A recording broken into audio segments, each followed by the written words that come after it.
since 2019, and really excited to talk to you today and with my fellow colleagues here about innovation and impact here at Dartmouth. My research area is in the area of energy, thermal transport, building energy efficiency, things like that. I've started a company as well, and really have spent a lot of my career focused on how do we translate from the amazing research that's going on at Dartmouth at universities into the marketplace to have the greatest societal impact that we can. And so that's what we're going to talk to you a bit about today.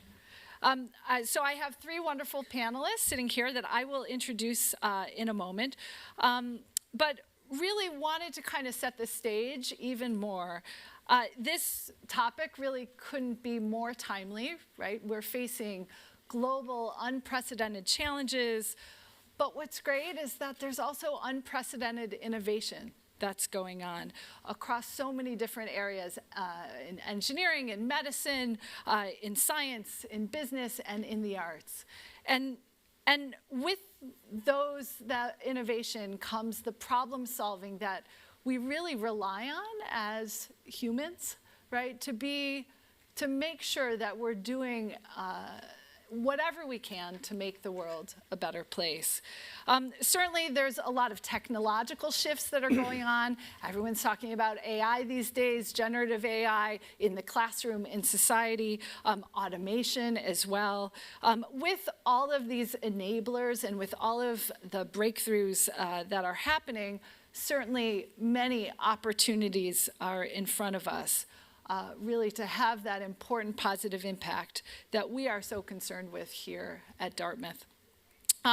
So it's great that Dartmouth is playing such an important role in shaping many of the innovations that will have that kind of impact and really having these kinds of conversations as well that are critical to really catalyze more collaboration and dialogue and then ultimately action, be it in the laboratory or in an art exhibition that is on display. Really having those opportunities to come together and share the innovations with the broader world is so critical.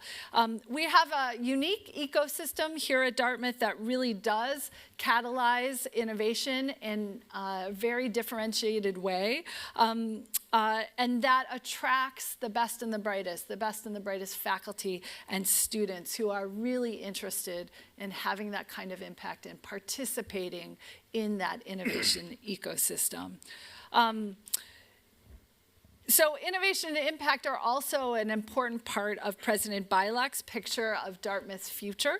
Our size, our scale, our composition, our community actually position us very well to have an impact in a way that no other institution can have. So we'll hear much more about that directly from President Beilock at her inauguration on Friday. But I'm equally excited to have this distinguished group of colleagues here to talk about it tonight. But first we're going to hear from Sion, just for a little bit before we get started. For those of you who haven't met her yet, she is the 19th president of Dartmouth College. Previously, she served for 6 years as president at Barnard College at Columbia University and 12 years at the University of Chicago, where she was the Stella M. Rowley Professor of Psychology and also the Executive Vice Provost. A cognitive scientist by training, President Beilock studies how people and organizations perform under pressure. She's the author of 2 critically acclaimed books, Choke and How the Body Knows Its Mind, and 120 peer-reviewed papers. Her 2017 TED Talk has been viewed over 2.7 million times. So please join me in welcoming President Beilock.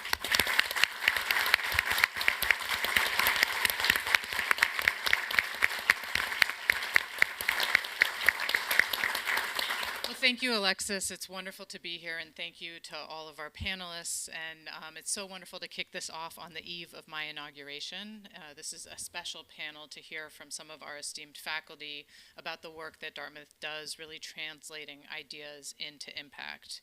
And I do believe that Dartmouth is a special place to do this with our size, our scale, the fact that we work across the undergraduate and the professional and graduate schools in ways that often doesn't happen at other campuses. We really have an opportunity to be the seed of constant discovery and the seed of pushing ideas into impact that can help the betterment of society. And it's so wonderful to be able to learn and talk to so many faculty, our students, our alums who are interested in that mission. And we're already doing it. Dartmouth is number 4 in the country among U.S. universities per our size for alumni founder-led companies. We're number 5 when it comes to women founders. Half of our faculty at Thayer have companies, and we have faculty in the creative arts producing novels, plays, really pushing the boundaries of what impact means. And so it's so wonderful to have this group together to think about it. I also would be remiss if I didn't mention someone else who's had such an impact on many of us and has really pushed the innovation landscape, and that is our late football coach, Buddy Teeves, who passed away on Tuesday. Buddy was an innovator in so many ways, and he actually worked directly with engineering to develop a mobile football tackling apparatus that saved folks at college and the NFL and others from having to tackle and deal with some of the issues around concussions and others during practice. And so as we think about someone who innovated in so many areas of life, I think it's so important to remember Buddy. So thank you all for being here. Again, with our makeup and our incredible alumni community, I think Dartmouth has really a unique opportunity to push how we get from really great discoveries to having impact in the world, and our faculty are at the heart of it. So I'm excited to hear from all of you in such different fields about how you innovate and bring your ideas to the world, and I'm excited to support you all in this endeavor for many years to come. Thank you, Sian. So all of our panelists today have experience in innovation and also work in support of our students and their colleagues as well to really investigate innovation and entrepreneurship in new ways that has an impact on Dartmouth and will continue to have an impact on Dartmouth as well as society at large. So I'm going to start with some brief introductions of our panelists. We'll start with you, Mary. Mary Flanagan is the Sherman Fairchild Distinguished Professor of Digital Humanities. She is a world-renowned artist, innovator, educator, and designer whose work includes everything from game-inspired art to commercial games. She explores the seams between technology, play, and human experience, and is especially interested in the way technology can adopt human biases. Her work has been displayed at venues including the Guggenheim, New York, Tate Britain Museum of Fine Arts, Cologne, and the National Academy of Sciences. And she has served as a cultural leader at the World Economic Forum in Davos, and her research has been supported by organizations all over the globe. Thank you, Mary. Thank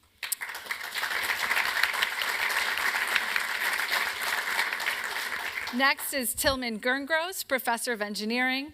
Professor Gerngross is an inventor, entrepreneur, and engineer whose work in bioengineering has led to numerous innovations that have contributed to new and improved therapeutics and treatments for disease.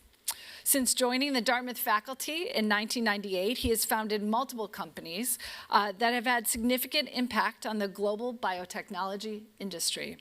And to date, his work has resulted in 3 approved drugs and more than 60 drug candidates in clinical development. And in 2013, he also led the formation of Dartmouth's Office of Entrepreneurship and Technology Transfer to promote entrepreneurship and innovation among faculty and researchers. Welcome, Tilman. And Daniela Reichstetter is a Tuck alum, a Tuck 07. She is also an adjunct professor of business administration and executive director of Tuck Dean's Office of Special Projects. She has 20 years of experience running various divisions of early stage companies. She was the founder and CEO of Gyrobike, a Thayer company, and an early hire at Method, Jetboil, and Belcampo. She serves on the boards of several early-stage companies and nonprofit organizations, and she is an active angel investor. Now at Tuck, she co-teaches entrepreneurial thinking, leads a global insight expedition, serves as faculty advisor to multiple first-year project teams, and is the incoming faculty director of Tuck Lab Entrepreneurship. She also leads a special projects team for the Tuck Dean's Office focused on innovations to help students thrive, and is also founding executive director of Tuck's Center for Entrepreneurship. Welcome, Daniela.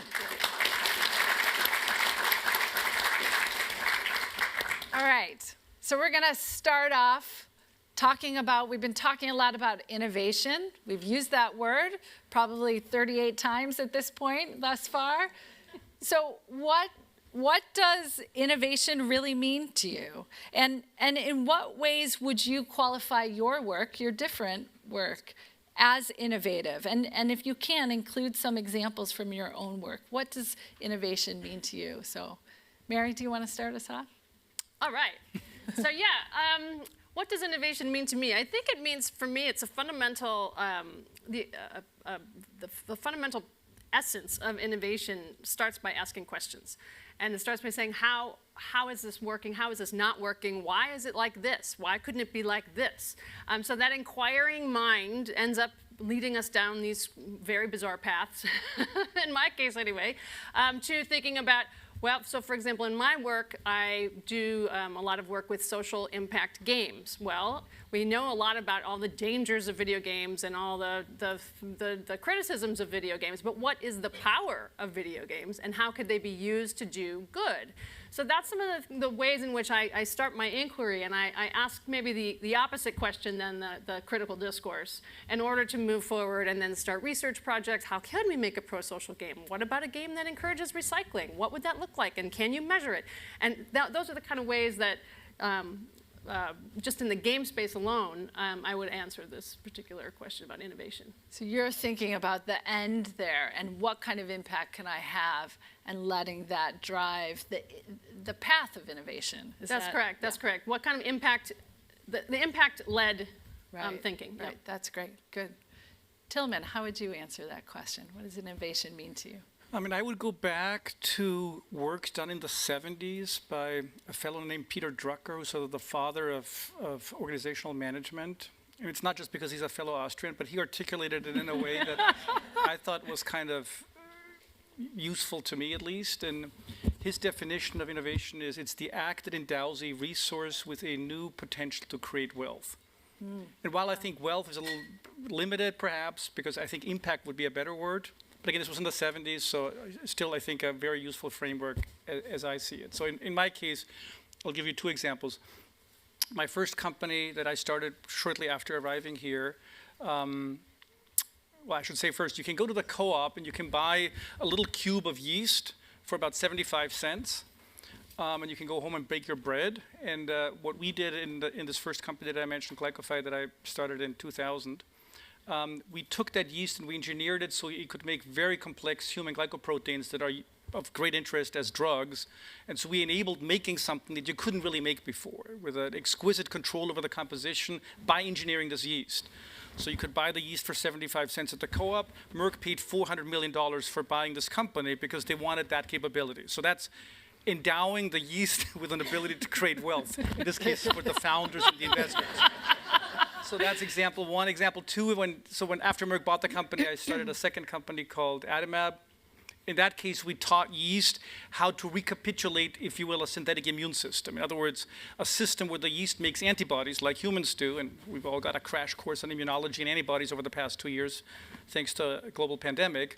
But we basically engineered that yeast to make large amounts of different antibodies that are much bigger than the human repertoire, and then you can select from those yeast the ones that make antibodies that have very particular properties with respect to binding or inhibiting certain reactions, and that's a very active area of drug discovery, and I would say the world of drug developers has come to us to access this technology, and that's led to many of the 60-plus drugs that are currently in clinical trials, and 3 approved drugs, and at this point about 3 million patients treated with drugs that came from this effort. So again, you endow the yeast with a capability it didn't have before. You have to teach it something, and so anyway, that's my. It seems like you're really talking about value, right? Like innovation is nothing without a real value, and I maybe don't mean the dollar and cent, but the real, its impact. Yeah, I think impact is the better word. Again, Yeah, this is a okay. historic artifact, I think. So if I were to use it for a personal framework, I would substitute wealth creation with impact creation. Impact, okay. And very often they go hand in hand. In Yeah. particular, when you do things that are as expensive as what I do, you need to be able to attract capital and they need to be able to make a return. So this whole wealth equation does play a role, but I certainly wouldn't want to constrain the conversation around monetary wealth creation. Of course. I think the work that Mary and Daniela do, go to a different Sure. aspect of impact that I think is important. And I think what I'm hoping to see is that becomes more of a conversation here at Dartmouth of what does impact mean, and for us to develop the confidence of developing our own metrics. Because Right. if you look at the rest of the world, it's a very, very sort of prescribed way of how you measure impact in the academy. Yep. And I think it's, Yeah. We're gonna that's get what to that. we're gonna get into. We're that. going to get to that. So I'll shut up and hand it back to you. So, Daniela, right, you're teaching it and living innovation, right? So it may mean a little bit different to you, or is it similar to what It's they've similar, described? yeah. Okay. So I resonate with the definition that you put forth, right? This value creation really resonates with me, but the word value doesn't need to be monetary necessarily. Right. But so this value creation through novel solutions, right? In going after big problems, real problems. Maybe they're opportunities in today's day and age, right? Where sometimes we're solving problems, sometimes we see opportunities and call them problems afterwards. But really this notion of value creation using some novel approach or finding a novel solution, right, to some sort of a problem or opportunity. Hopefully a meaningful one, right? Hopefully Sure. an opportunity or a problem that's a meaningful size, right? You just triggered a thought. I just wanted to ask Alexis if it's okay if I can comment. Of course. Yeah. Thank you. No, I think there's a very often a confusion around the concept of novelty versus innovation. They're not the same things. And a lot of people think because it's novel, it's innovative. That's absolutely not the case. And I think that's what Yeah. you sort of were saying. Yeah. Yeah. And I think it's important to recognize. Absolutely. Yes. That's So we've come up a little bit here too about the value creation Yeah. and the importance of that, right? The impact.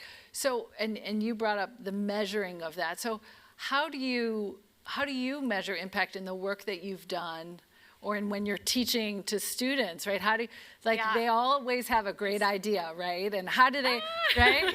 Yeah, they think that it's a great idea, right? And Yeah. then they kind of start to figure out what the value might be and Yes. what the impact might be. So how do you measure that? So I am grateful that my job is not to crank companies out under Tuck, right? I'm glad that it's not a question of how many companies start every year by Tuck alums or Tuck students, right?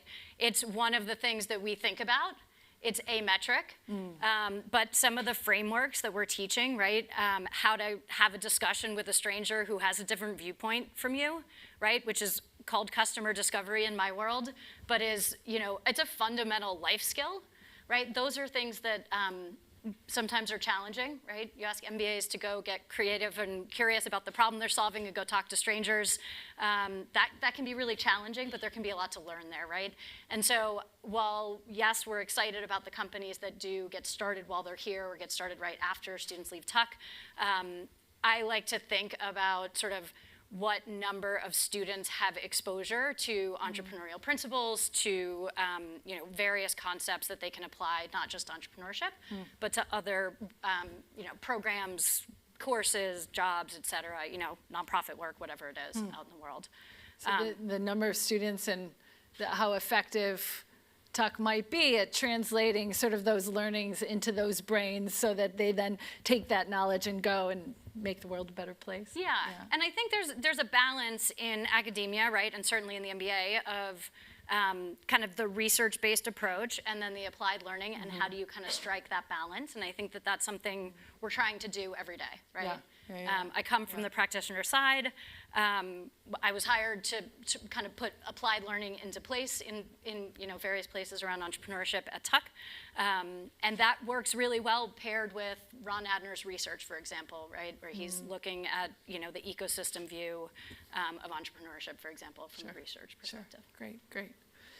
And so along those lines then, Tillman, when you're thinking about societal impact, right, there's the student academic kind of impact, societal impact, how do you measure impact on society?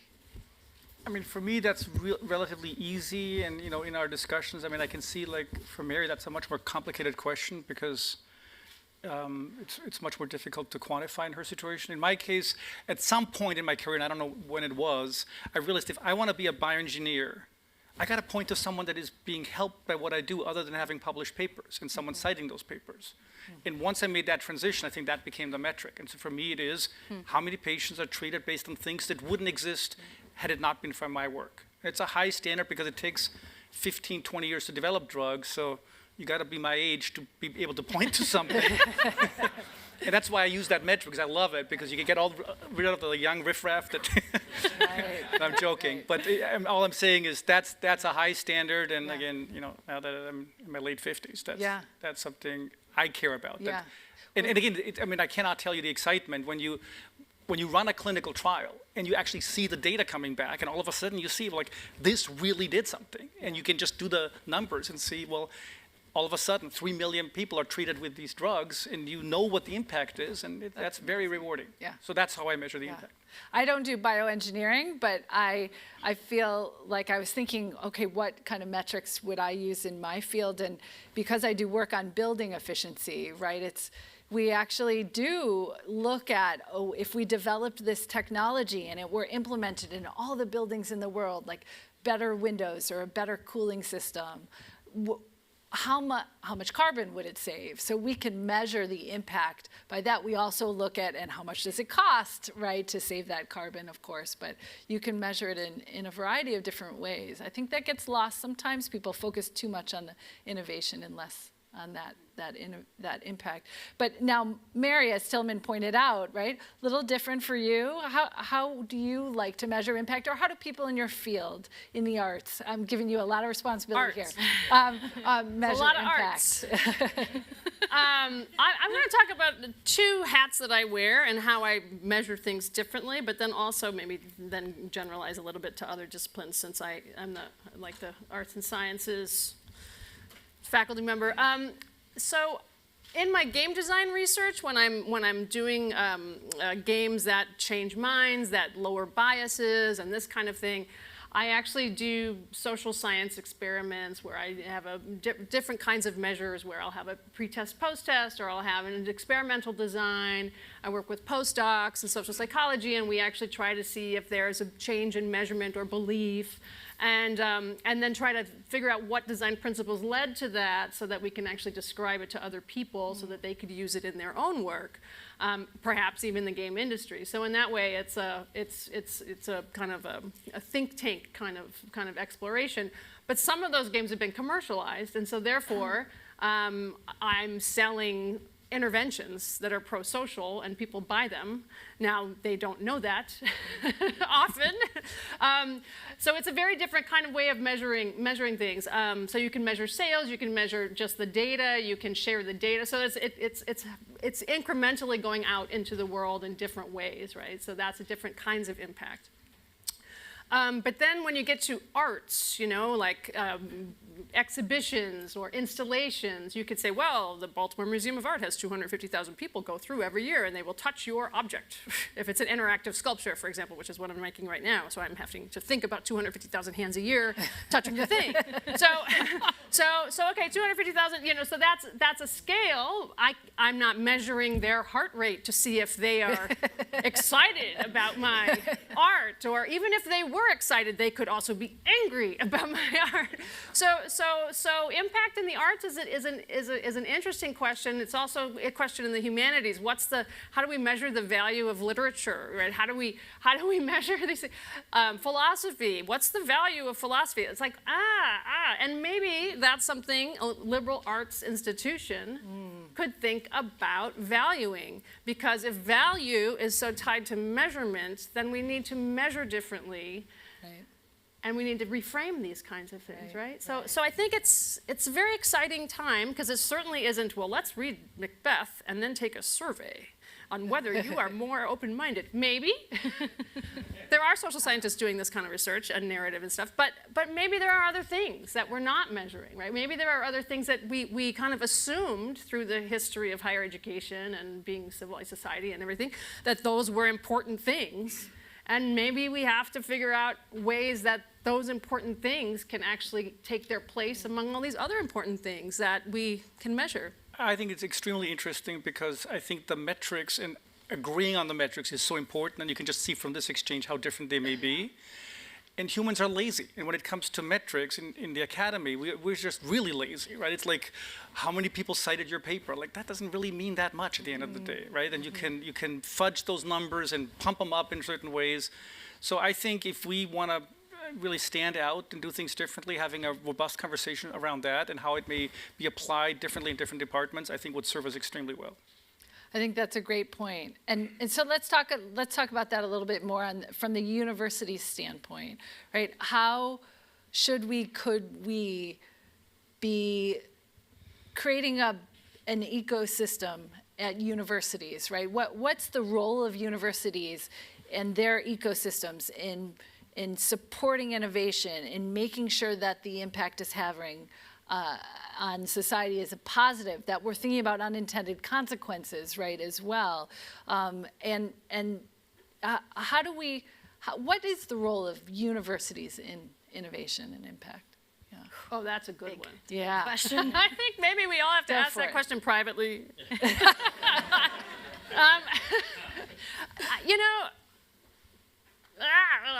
I would rather have a committee talking about this. If this is Such a professor. I know. But this kind of conversation is so much at the heart of what we need to be doing, and we rarely get together and have these conversations. We all have these conversations elsewhere. Yeah. We're going all over the place having these conversations, and we need to bring that to this place and have the conversations here, because each of us are pulled in a million different directions, advising all these different groups. But we actually need to come here and say, okay, how do we impart value, and how do we actually communicate that value of the humanities and the arts, especially in my case, to the students also, who are looking at, metrics about, okay, what majors they get to, what job they get to, what, this kind of stuff. And I think we have to come up with a kind of different narrative. Yeah. Okay, a different narrative. What And I like else? this notion of sort of change for good, right, or impact that benefits society, right? We can hand students tools, and they might come up with something that would be impact, but it might be negative impact, right? Maybe they can apply the tools that they're learning here for something that we don't think is positive impact.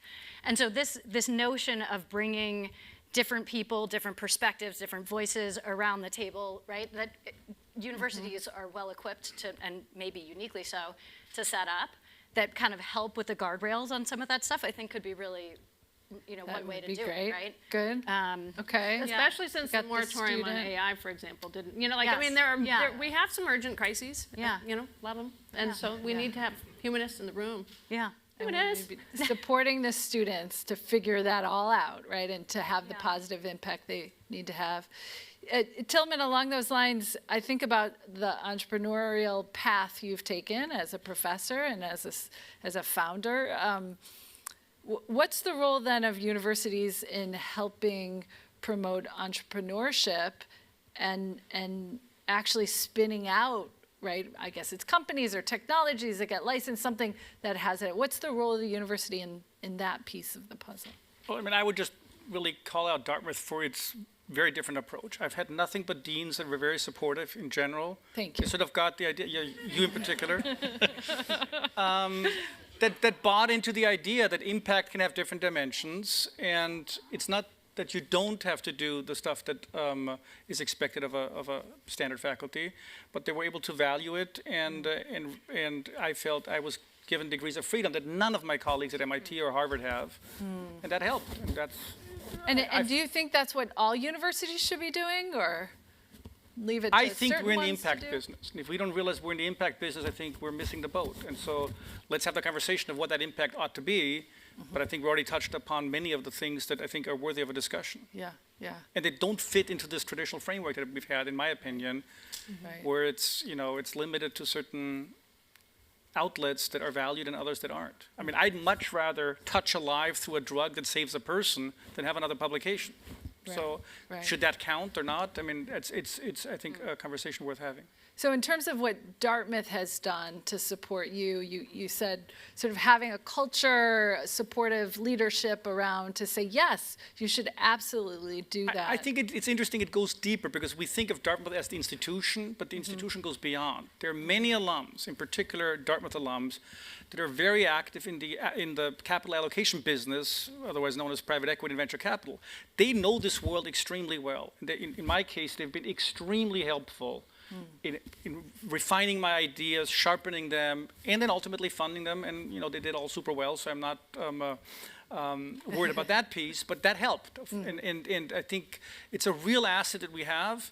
And I think we got to tie them in more into this conversation because they know things that we don't know. And from our perspective in the academy, I think we should be open-minded and get different perspectives. Great. In particular, people that don't make their living here. Right. Yeah, absolutely. We have such a strong, connected alumni network, many in the audience here. Danielle, what would you point to that's sort of Dartmouth's secret sauce that is helping us be more innovative and have that kind of impact? So I love the size and the location, right? And it sets up a ripe opportunity, but it also has a challenge that we need to pay attention to, right? How do we stay relevant into the future, right? And how do we sort of celebrate the fact that when you're here, you're here. And you can really be deeply involved in whatever you're doing here in a way that's much harder when you take the subway uptown and then take the subway downtown, right? And so how do we sort of continue to build on what is so unique and special about this place is one thing that I think about, right? And so in my work for the Dean's Office, we're working on a project called Tuck Compass, which is looking at the experience of the Tuck MBA student, and there are sort of tentacles that go beyond that into sort of all students at Dartmouth, but primarily focused on the Tuck student at the moment, and asking, do they have the tools they need, right? And are we optimally delivering on our promise to them? And frankly, from my point of view, our promise has changed a little bit, right? Students are coming in with a different set of needs, not just post-COVID, but definitely post-COVID, than they did previously. And their expectations are different, right? So even different from when I was a student in 2005 and 2006. So how are we meeting the students where they are? And so some of the stuff that we're doing is really digging into the things that Dartmouth does really well. So we're saying, let's put together a personal board of advisors for every single Tuck student that wants one. This is the first year doing this program. More than 50% of the students have signed up, opted in. It's not an inconsequential amount of work.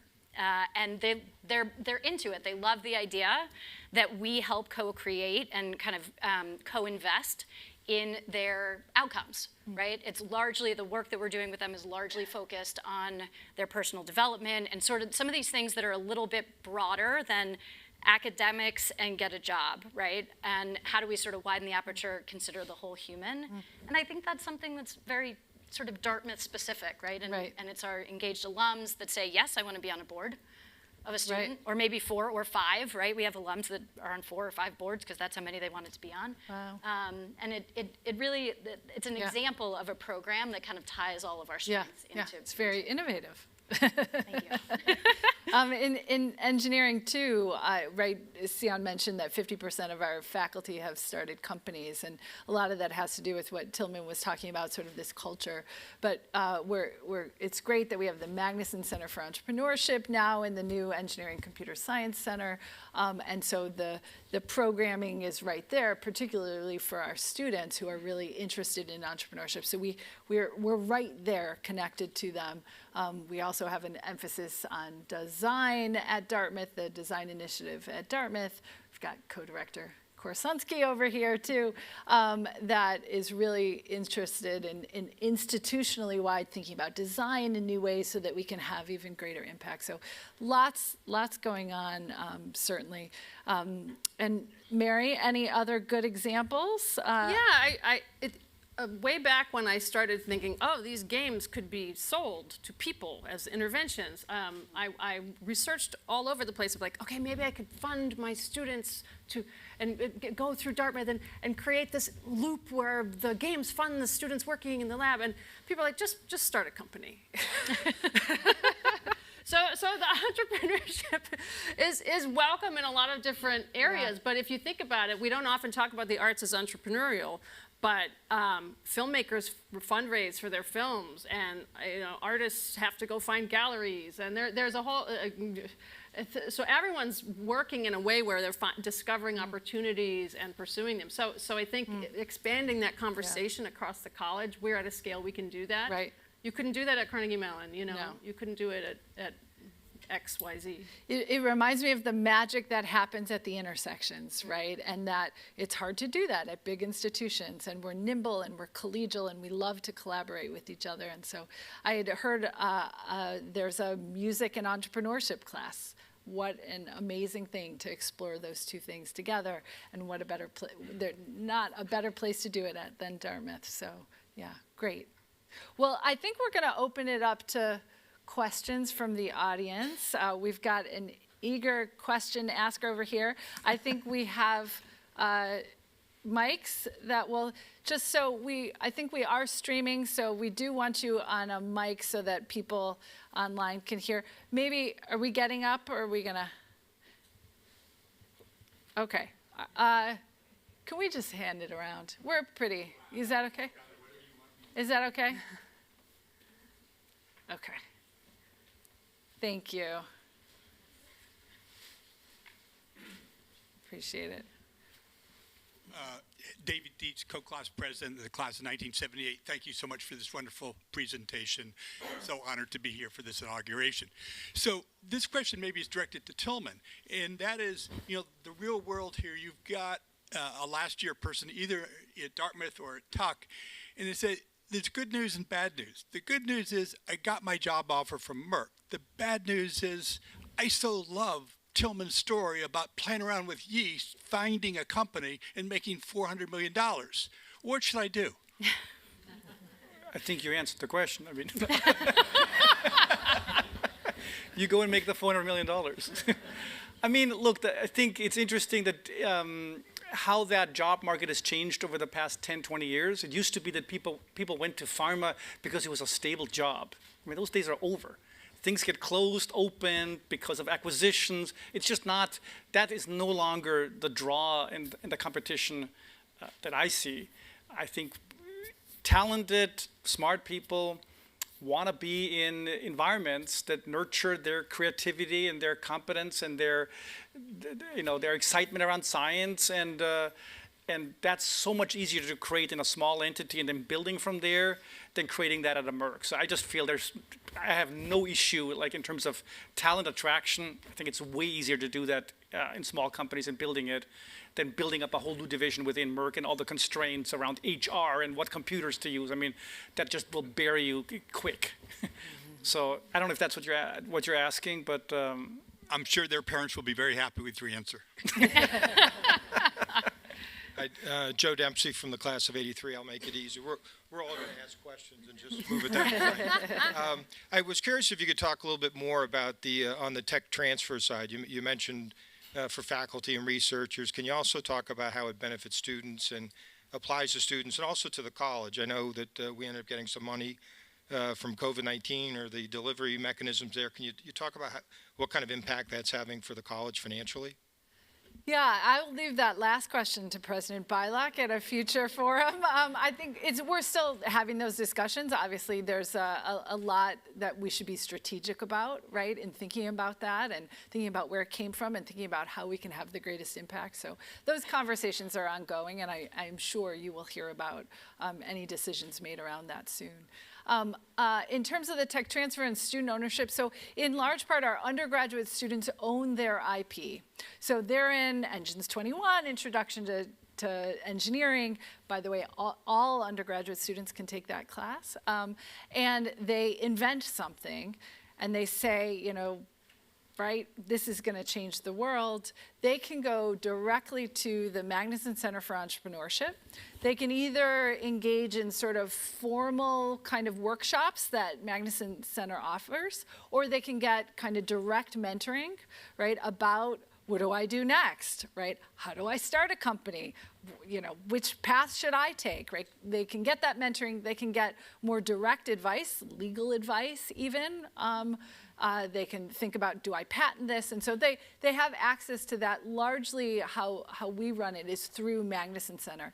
And then the college doesn't own the IP for them. So if they start a company, or great, then that's great. They can take that forward. If you're a graduate student working in a laboratory and federally funded research, it gets a little bit more complicated. You're usually working in a team of people kind of discovering new things. And the federal government has their own rules and things like that, so it gets a little bit more complicated. But I will say, and Tillman was referencing this before, that we do have very faculty-friendly, and then it extends to grad student-friendly, if you will, policies that allow, that can be a catalyst to helping promote innovation, helping promote impact, helping get that out in the world. So we're lucky to have that ecosystem here and that support system here. So good. Am I next? Yes, go ahead. You're next. Tom Carr. I'm a professor at Michigan State. I'm here because I was a professor of Dr. Beilock's. Ah, great. And that wasn't the only reason I wanted to. So there are two kinds of integration issues that you've raised, both of which seem quite serious, and each of which could get its own kind of resistance. One is, how do you get an entrepreneurial kind of approach, or a practical, applied, out in the world kind of approach integrated with academia, with academic concerns as a professor?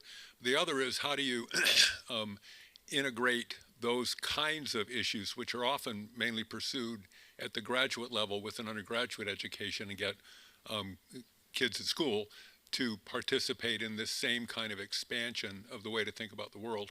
So I have two kinds of questions about that. One is, how do you deal with the potential tensions between those two goals? And the other is, what kind of resistance are you experiencing here on this campus, or from the students themselves, to pursuing those sorts of integrations? I have a little bit of Go ahead, Tillman. of input, perhaps. So I served on the Conflict of Interest Committee here at Dartmouth for 4 or 5 years, and you get all these cases coming to you. And so I think what you're raising is a very serious issue, but it's a solvable issue. And I think it's important that the students are empowered in a way to air their grievances or initiate proceedings where, if they feel they're being abused by their professor or somehow used for commercial purposes and not necessarily in the best interest of their own training, that there's a way of doing that. So I think that's one way where you basically create a path for them to seek protection from the institution, to prevent these things from happening. I think the other advantage is that we have is that we're a smaller organization, or smaller institution. And so it's easier to figure out if problems like that are emerging, and then take steps early on to remedy them. And so I acknowledge the conflicts, but I also believe that they are solvable. Is that what you were asking? No. Oh.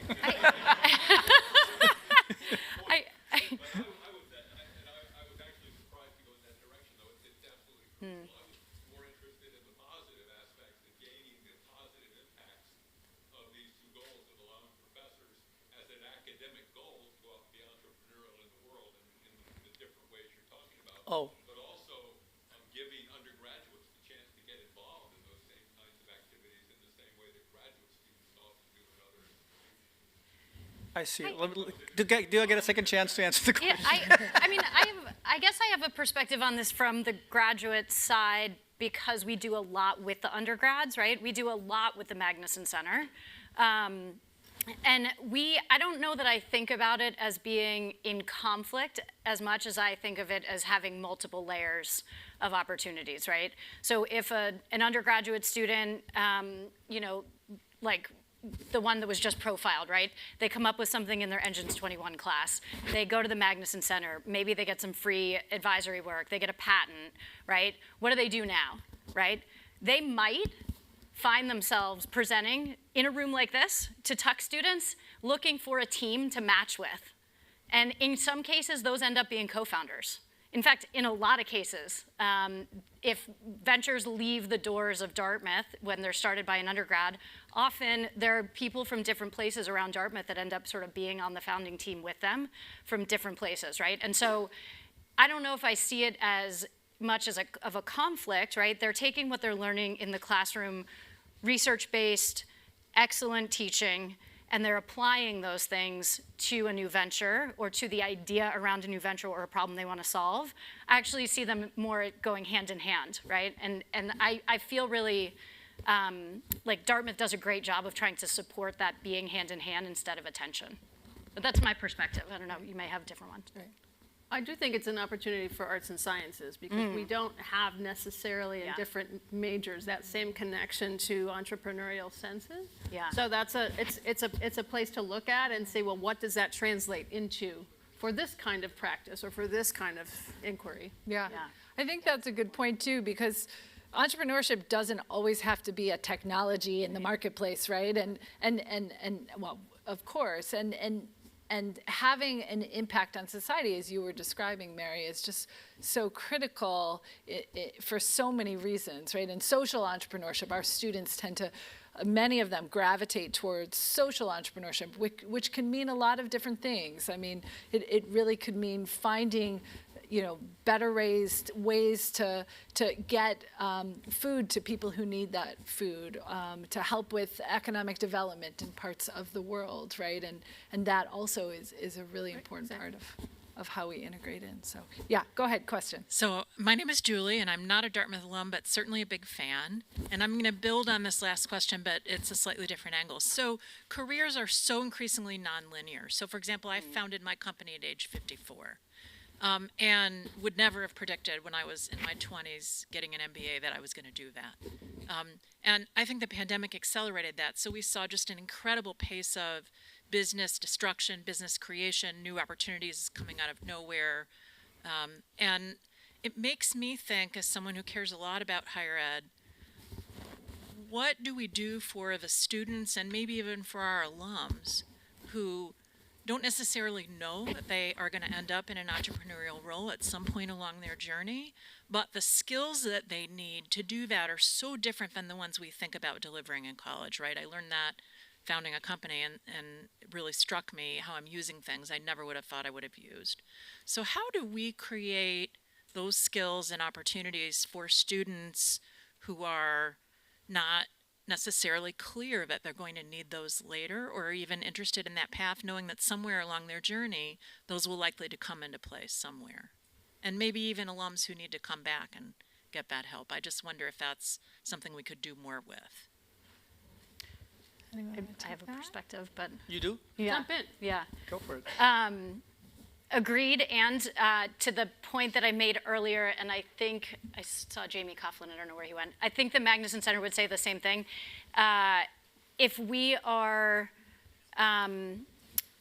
not solely judged by the number of companies we are kicking out of Dartmouth College every year, particularly out of the undergrad, it gives us an opportunity to widen the definition of entrepreneurship, right? Which is artists are sole prop people usually, right? That's a person that is definitely an entrepreneur. How do we support people in the arts that are thinking about that in the future, right? And as we widen the definition of entrepreneurship, it is not just about founding companies. It's about building companies, joining companies, understanding high growth. There are so many other pieces, and for every one founder or two founders at any company we can all name that's a success story, there are lots of entrepreneurs that have helped build that up, right? And so philosophically, I feel really aligned to that what I just said. And I think we try as an institution to offer opportunities for students to engage at any of those given points, right? And so there is a little bit of, you can sort of learn and partner with somebody that's already started a company, learn from them, do a project for them. If you go back 10 years later and want to start a company, you're like, oh yeah, I remember when I did that project, as an undergrad, and draw on some of those tools. So I think that's how I think about it. You all might think about it differently. I would just add, one example. I think you asked for example, what do you do to make that, to train people for that eventuality? And again, in the academy, we like to measure knowledge by written papers or exams that are written typically. And so in my case, I teach an introductory class in biotechnology, and the 2 midterms are both oral exams. So I meet with 2 students at the same time, and I ask them questions, and they have to answer those questions, because very few people send in a business plan and get a check, right? They send in a business plan, they want to meet with the people, they want to talk to them. So you have to be able to defend your case or articulate knowledge in a way that you feel comfortable with. And so it's a lot more work, but I think it has a real positive impact. And so I think that's one example of how we do that. I would say integration with the liberal arts, right? That's our secret sauce as well. And the more we can do to make sure that integration remains, as we have all these societal pulls on us saying technology and AI and all those things, the more we can do to make sure our students are getting that kind of education, the better their foundation will be for life. So. I think we had one question over here. Yep. So I have a comment, and my comment is I believe climate change is the most serious problem civilized society has ever had. I would make a further observation. I'm not talking about the manifestation of climate change. My question is, how do we solve climate change? Wow. And so actually, I love the timing of that question, because it's because no, we're I'm out of serious. time. Yeah, we gotta go. Because actually, one of the newest announcements that's a cross-campus innovation is a climate accelerator that I think is Magnuson and Irving, the centers coming together, creating this thing and really funding many opportunities for entrepreneurs and inventors to come to the table with solutions. And I think it's actually a really great example of this cross-campus collaboration that we're talking so much about. I will say that I'm pretty optimistic. I work in the energy field, right? So I actually am quite optimistic. It's great that we have resources like Irving Institute for Energy and Society, which really is a model about bringing people together, because we're not going to solve this problem in isolation. About thinking about innovation, about thinking about impact, which actually we don't do very well. We think about, this is a great idea, let's try this. No. Really think about the impact and then work your way backwards. So I don't know how we're going to solve it. I know that it will take many, many people, many smart Dartmouth graduates and faculty and alums to solve that problem, and to bite off the different pieces as we need in order to collectively come together and really have that positive impact. So I have faith that we will get there. So. Yeah, and there's a new climate solutions working group among faculty and staff, and there's been some pretty radical ideas generated even this week. So, so you'll probably see some of that coming forward, which would be really exciting to see manifest.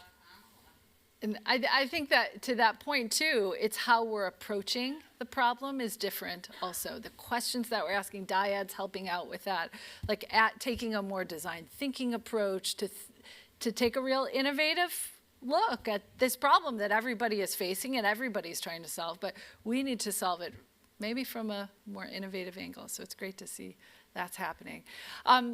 So I'm going to ask our last question of the evening. Thank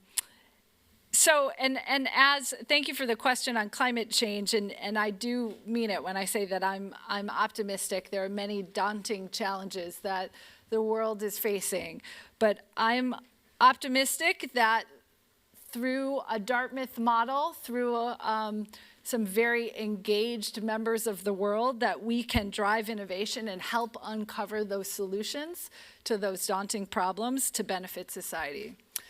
So, if, let's say President Beilock has a magic wand, and she could grant 3 wishes, but only 1 to each of you. So, that enables you to drive even greater innovation and impact at or through Dartmouth, then what would you wish for? Mine's so boring, I should go first. Go ahead, Danielle. Go ahead. I think we've done a really good job of sort of setting up the West End as this kind of innovation area of the campus, right? And that's great. And we keep talking about this. We've mentioned it 5 times, on the panel. What are we doing for those that are not in the West End, right? What are we doing for, integrating and idea sharing with faculty from arts and sciences, students from arts and sciences, right? And so how do we, if I could wave your wand, it would be to kind of really integrate another step further in furthering innovation. Great, that's a great point. I like that wand. Mary? I would like to be connected to more, even though our location is great, our location also has issues in the sense of being connected to urban areas for large-scale research projects, for, it took me 2 years once to get enough high school students for a particular study. It's very, the scale, it's difficult to scale certain kinds of research here. And so I would like a solar-powered high-speed rail to Boston and New York. I love it. And you all want it too. All right. Well, we can face a lot of challenges. Maybe we can solve that problem. Monorail, too. the Getty has It's one. doable. It's doable. So, all right. Okay. Tillman? I don't know, how do you top that? I know. No, that's why I went first. I mean, I'll just say this. I don't think we need a magic wand. That's the Okay. beauty. I think we have the elements here. Yeah. I think what we haven't had is really the ability to identify around a particular theme and develop conviction around it without always looking at what do others do. And I think having a leadership that says, this is important, this is how we're going to do it, and it's going to be the Dartmouth way, and then get behind that and let's just do it. And I think that's where I see sort of the opportunity of having a new president that's going to really crush it. Awesome. All right.